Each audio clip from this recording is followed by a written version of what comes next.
Assalamualaikum warahmatullahi wabarakatuh. Selamat datang kembali di channel Rio Hasport. Kita awali edisi kali ini dari pernyataan mantan bintang timnas Indonesia Budi Sudarsono. Pemain asal Kediri berusia 44 tahun yang dijuluki si Piton ini memberikan komentarnya soal banyaknya pemain naturalisasi di Indonesia saat ini. Dikutip dari FIFA Goal, ex pemain Persib ini mengaku ada setujunya, ada enggaknya juga soal naturalisasi. Menurut Budi, yang penting ada darah Indonesianya itu enggak masalah. Yang penting dia ini bisa bawa prestasi pada timnas. Tapi Budi di sini seolah membandingkan semua pemain naturalisasi dengan prestasi yang diraih. Sebab menurut Budi saat ini belum ada satupun pemain naturalisasi yang bisa bawa timnas juara di ajang apapun. Bahkan untuk sekedar melampaui catatan Budi Sudarsono saja di timnas belum ada yang mampu. Budi Sudarsono memang pernah bawa Indonesia lolos Piala Asia dan runner up Piala AFF. Itu memang sudah diraih beberapa pemain naturalisasi. Tapi memang belum ada yang mampu lebih dari itu. Berikut kutipan ucapan Budi Sudarsono. Kalau penolakan sih enggak ya, tapi kalau agak kesel juga iya. Karena menurut saya yang pertama naturalisasi terlalu banyak. Tapi untuk yang lain sebenarnya kita nggak masalah naturalisasi. Yang penting ada darah Indonesia itu nggak masalah. Yang penting prestasinya itu melebihin kita. Nah, gimana komentarnya guys? Betul memang belum ada satupun pemain naturalisasi yang mampu bawa juara timnas kita. Dan betul juga kalau naturalisasi saat ini tuh kayaknya sih kebanyakan dan gampang banget gitu loh dinaturalisasi. Tapi soal naturalisasi ini tentunya ada alasannya. Selain adanya duit yang gede di mana orang-orang yang bisa bawa pemain keturunan untuk dinaturalisasi akan dapat duit dari pemerintah. Di sisi lain juga ada hal teknis seperti yang diucapkan Sintayong dulu yang tujuannya meminta naturalisasi ini agar bisa menularkan sifat mental yang kuat pada para pemain lokal. Sebab menurut STY, para pemain lokal kita ini kelemahan utama adalah mental dan juga fisik sebelum bermain. Nah, ini tentunya berbeda dengan era zamannya Budi Sudarsono dulu ya, dimana kala itu sih mental para pemain lokal kita ini benar-benar kuat. Lawan siapapun ya hajar aja. Pertanyaannya, kenapa pemain dulu itu mentalnya kuat-kuat? Kok yang sekarang ini pada lembek-lembek ya? Salah satu penyebabnya adalah era digitalisasi, di mana para pemain saat ini terlalu banyak buka sosmed dan internet. Sementara di internet itu banyak sekali berita-berita yang bikin pemain kita ini ciut nyali, seperti membanggakan tim lain, membanggakan pemain lain, dan mengekspos kelebihan pemain-pemain dunia.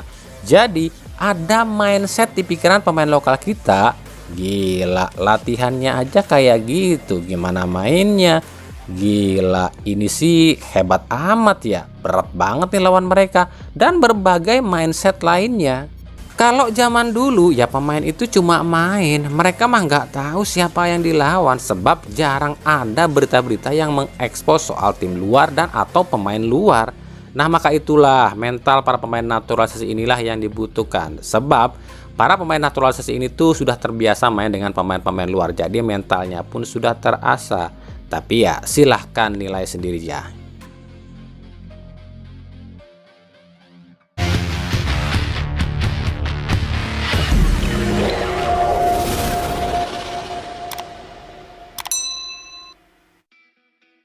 Dari Piala Dunia U17, di sini kami mau sedikit acungkan jempol buat FIFA. Bukan soal politik loh ya, tapi soal kinerja.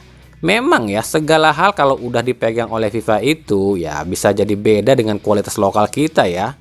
Nah, di pertandingan antara Jepang versus Polandia di Sijalak Harupat itu terjadi hujan badai yang disertai petir. Hujan yang sangat lebat dan membuat pertandingan ini harus ditunda selama 15 menit. Tapi apakah ini berpengaruh pada lapangan? Tentu tidak. Sebab meskipun hujan sangat lebat tapi tak ada genangan air sedikit pun di lapangan. Padahal biasanya kalau hujan selebat itu pasti ada aja genangan air ya, meskipun kita tahulah Stadion SJH ini drainasenya udah bagus sebelum FIFA datang juga. Tapi kali ini jadi lebih keren. Gak butuh waktu cukup lama atau butuh waktu lama, air langsung hilang dari lapangan cuy. Sebab menurut FIFA, rumput yang dipakai ini rumput khusus yang nggak ngikat air. Jadi saat hujan turun, air itu nggak nempel di rumput, tapi langsung ngalir ke dalam tanah. Apalagi kualitas tanah di SJH ini menurut FIFA adalah salah satu tanah terbaik yang ada di seluruh stadion di Indonesia. Menurut FIFA, rumput-rumput ini semuanya sama yang ditempatkan di seluruh stadion yang dipakai Piala Dunia U17. Nah, kita akan lihat apakah GBT, Manahan, dan JIS akan serupa dengan SJH saat ketimpa hujan. Apakah serupa soal kecepatan serapan air? Nah, di sini kami akui dan acungi jempol kehebatan FIFA dalam mengelola stadion dan rumput stadion. Kalau di Indonesia mah udah dikorupsi tuh biaya buat bikin yang kayak gitu, ya enggak? Kita ke berita klub. Kita mulai dari Persib Bandung. Perkodean bursa transfer nampaknya sudah dimulai oleh bos Persib Teddy Cahyono. Di instastorynya Teddy memposting foto dirinya berseragam Persib dengan nomor punggung 4. Ya meskipun kita tahu nomor 4 ini emang nomornya Teddy, tapi kok bisa pas banget ya, pas banget gitu loh pas Persib baru aja melepas pemain nomor punggung 4, yakni I Putu Gede. Dan jika bicara nomor punggung 4 yang dirumorkan ke Persib, tentu saja itu langsung tertuju pada nama Gabriel Perez yang memang identik dengan nomor 4 di klubnya saat ini. Dan persentasenya pun makin naik nih di Transfermarkt. Emang sih nomor 4 ini tuh agak unik di Persib ya. Sejak Malisik hengkang, nomor 4 ini tuh seolah tenggelam di Persib. Dipakai Bayu Fikri melempem, dipakai Putu Gede cuma seumur jagung. Rumor pun kembali menerpa Persib. Yang terbaru ada nama bek serba bisa milik Vietnam, Phu Van Tan, yang dirumorkan ke Persib. Bahkan di Transfermarkt persentase Phu ini sempat mencapai angka 100% loh, meskipun saat ini turun lagi ke angka 95%. Lalu benarkah Phu Van Tan ini akan ke Persib? Dilansir dari media Vietnam The Tao, media ini mengaku jika pihaknya melihat perwakilan Persib mendatangi klub Phu Van Tan, yakni klub Chan FC. Apalagi Persib memang sedang butuh bek kanan. Oke, yuk kita cek fakta aja ya. Phu Van Tan ini adalah kapten kedua timnas Vietnam. Dia ini adalah musuh kedua supporter timnas Indonesia setelah Doan Van Hal. Sebab Phu ini selain sering bermain kasar, Phu juga sering memberikan statement yang merendahkan timnas Indonesia. Seperti yang kemarin nih, Phu ini sempat bilang nih, jika di Piala Asia dan kualifikasi Piala Dunia, lawan yang paling mudah dihancurkan adalah Indonesia. Bahkan kita mungkin masih ingat saat di AFF kemarin, Phu ini sempat mengatakan, jika timnas Indonesia ini hanya diisi sekelompok badut dan berbagai kontroversi Phu Van Tan lainnya. Lalu bagaimana peluang Phu Van Tan ini ke Persib? Secara kebutuhan sih emang pas ya, Persib emang butuh bek kanan. Apalagi Phu Van Tan ini bukan cuma seorang bek kanan, tapi juga seorang bek tengah, bek kiri, gelandang jangkar, winger, dan juga sering diplot sebagai striker di timnas Vietnam. Jadi pemain ini tuh sangat multifungsi dan anehnya ditempatkan di posisi manapun, Phu ini tetap bagus. Dan pemain seperti ini memang yang sangat disukai oleh Boyan Hodak.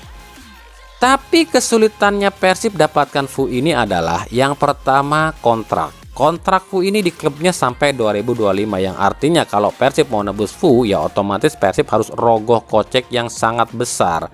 Sedangkan harga Phu sendiri itu adalah 4,78 miliar rupiah ditambah klausul kontrak di Chan FC sampai 2025, ya paling tidak Persib harus keluarkan duit 8 miliar untuk seorang bek asal ASEAN. Kecuali Persib bisa ajukan pinjaman pada Chan FC, tapi gaji Phu Van Tan juga cukup tinggi loh, sekitar 400 juta per bulan alias 2 kali lipat dari gaji Daisuke Sato di Persib, yang sekitar 175 juta aja per bulan.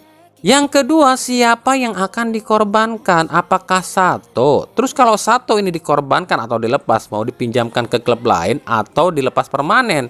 Sebab kontrak Sato masih 2025. Dan Persib kita tahulah anti banget yang namanya bayar kompensasi kontrak ke pemain.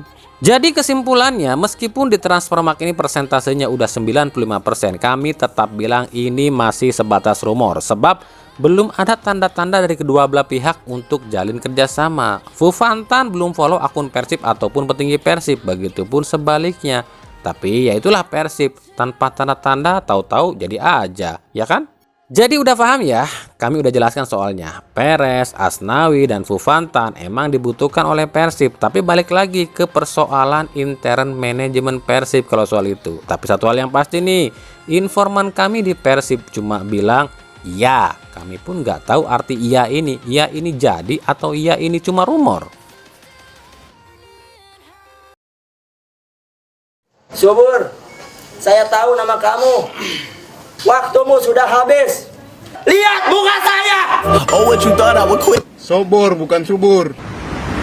Itulah sepenggal cuplikan video perekrutan pemain baru PSIS Barnabas Sobor. Pemain yang pernah memperkuat timnas U19 dan Persija ini akhirnya diresmikan oleh PSIS Semarang. Lucu juga ya cara PSIS perkenalkan rekrutannya. Ya sekarang tinggal masalah dari Gilbert Agius aja. Apakah mampu menghadapi sifat Sobor?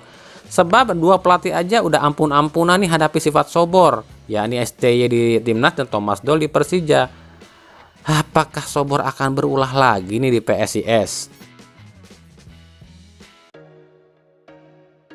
Bayangkara FC jadi tim pertama yang ajukan tawaran pada mantan bintang Eropa yang saat ini tengah ada di Indonesia, Raja Nainggolan. Dilansir dari bolasport.com, pihak Bayangkara FC kabarnya sudah jajaki kerjasama dengan Nainggolan. Di Bayangkara FC sendiri, Nainggolan kabarnya akan menjabat dua posisi, yakni sebagai pemain sekaligus sebagai asisten pelatih Mario Gomez. Iyain aja deh, iya.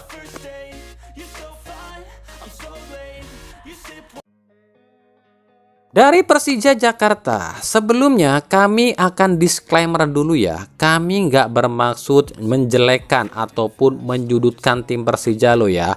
Kami cuma membaca dan menyampaikan apa yang kami lihat dan kami dengar lo ya. Soal benar atau enggaknya ya silahkan nilai sendiri. Kami pernah bilang Persija tengah kesulitan ekonomi dan itu dibenarkan oleh sejumlah pemain Persija seperti Firza Andika, Rizky Ridho, dan lain-lain. Yang terbaru gelandang Persija Hanif Syahbandi pun ngasih kode yang sama. Di Instagramnya Hanif ini mengunggah postingan yang mengisyaratkan jika Persija ini sedang sakit ekonominya. Menurut Hanif, jika bukan karena profesionalisme, mungkin dirinya tak akan bertahan di Persija. Yang dimaksud profesionalisme di sini adalah adanya kontrak. Coba deh lihat dan nilai sendiri unggahan Hanif Syahbandi ini.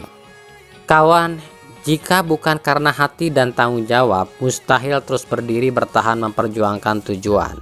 Walaupun setiap perjalanan tak sesuai dengan keringat yang dikorbankan, namun sikap profesionalisme akan selalu diutamakan karena tidak ada perjuangan yang hampa, semua untuk lambang di dada. Di sini ada tulisan walau di setiap perjalanan tak sesuai dengan keringat yang dikorbankan. Nah, silakan nilai sendiri arti kata-kata ini. Ya semoga aja ini cuma asumsi kami loh ya, dan semoga saja tim ini nggak ada apa-apa loh ya.